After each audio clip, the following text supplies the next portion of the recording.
Okay, so let's start with a little game. So I want to ask you all to try to guess which one of these is AI generated and which one is human hand-drawn art. I'll give you some time. Okay, so for those of you that think the left one is AI generated, please raise your hand. For the right image, please raise your hand. Okay, so this is interesting because it's actually the left one that's AI generated. So as you can see, the human-made art and AI art can sometimes appear very, very similar. And this has provoked a lot of controversy regarding the idea of where AI may borrow its ideas from, which most often come from real-life humans. So today I want to talk about AI art and some of its effects on us and society in general. So what is AI art?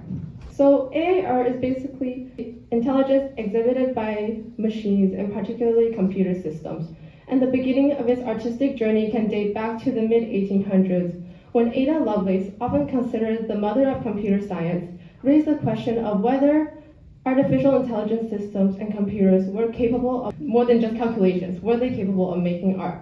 So my stance on this topic is basically art made by artificial intelligence cannot aid the process of self-development as much as human hand-drawn art can. And I'll explain why later. So some examples of AI art can be seen in various video games, such as No Man's Sky, developed by Hello Games, which uses AI to produce creative backgrounds to provide endless possibilities for exploring and playing the game. Autodesk's Dreamcatcher is an AI design system that provides architects with different designs to create structures that are both aesthetically pleasing and environmentally sustainable. Other applications of AI art include AI-driven dance choreography, AI-enhanced filmmaking, generative music videos, AI eco-conscious art, and virtual reality art creation. The first thing I want to talk about is that generating AI art can prevent us from developing our creative and intellectual abilities in ways that we should, such as observing and reflecting on real-life sources of inspiration. These sources can include nature, your family and friends, and maybe the works of other artists as well. A complicated part of this process arises when a person says they can code art for AI, which is technically creative, right? However,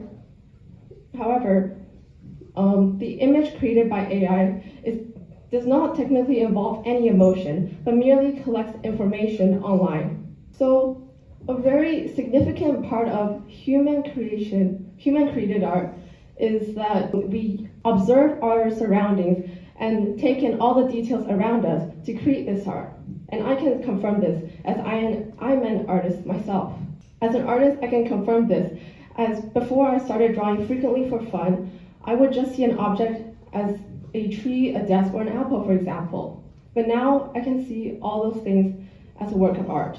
Artificial intelligence, it cannot observe its surroundings, and rather it takes in data sets from online and combines those images to create art that's basically the art of tons of other artists online who are not credited. Thank you for listening.